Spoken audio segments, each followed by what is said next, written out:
Et bien bonjour à tous et à toutes, c'est Zatou. Aujourd'hui on se retrouve pour la nouvelle build de Windows 11, la build 22000.132. Alors cette build est très minime à mon goût. Pour la bêta channel, vous pouvez le voir déjà à mon écran.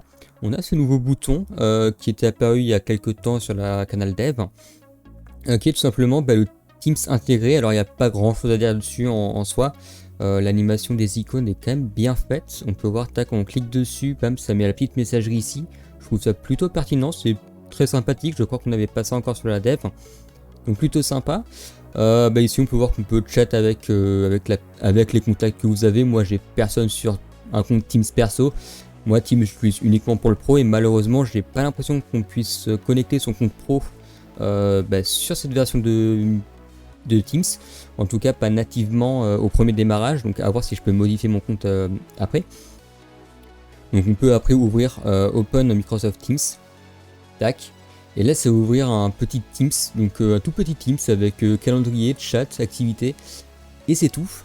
Et du coup on peut voir que quand je cherche Teams, j'ai deux Teams, donc j'ai le Teams, l'application officielle qu'on connaît depuis un moment, et la Teams Preview, du coup ça télécharge un nouveau Teams.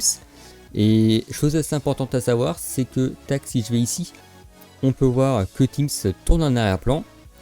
Et si je regarde dans mon gestionnaire de tâches, on peut voir que Teams prend quand même 140 mégas de RAM, ce qui n'est pas rien.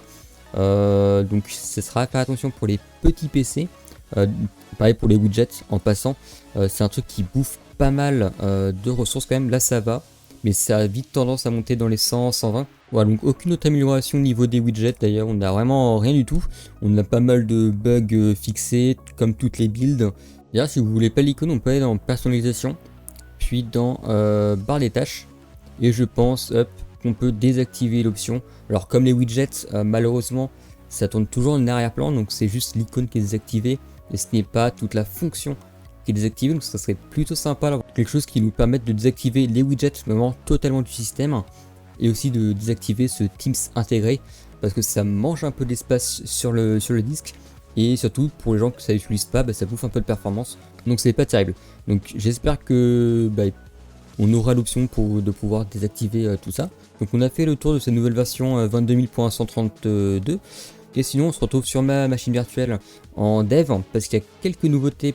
Voilà, donc comme vous pouvez le voir, je suis sur ma version dev de Windows 11 et je suis bien sûr la dernière version, la 132, et l'application calculatrice et toutes les autres ne sont pas mises à jour.